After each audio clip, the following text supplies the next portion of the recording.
కోనసీమలో ప్రబల ఉత్సవాలు ఘనంగా ముగిశాయి. అంబేద్కర్ కోనసీమ జిల్లా వ్యాప్తంగా అత్యంత వైభవంగా నిర్వహించిన ప్రబల తీర్థ ఉత్సవాలు భక్తుల జయజయధ్వానాల మధ్య ఘనంగా పూర్తయ్యాయి.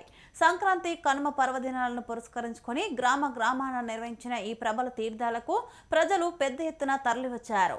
కోనసీమలో అంబాజీపేట, జగ్గంతోట, ముక్కామల, ఇందువల్లి, వాకల గరువు, బండారులంక వంటి గ్రామాల నుంచి వర్ణ పూలాలతో అలంకరించిన ప్రబల సాంప్రదాయ వేషధారణలో యువకులు, మహిళలు, పిల్లలు ఉత్సాహంగా పాల్గొని కోనసీమ సాంస్కృతిక వైభవాన్ని చాటారు.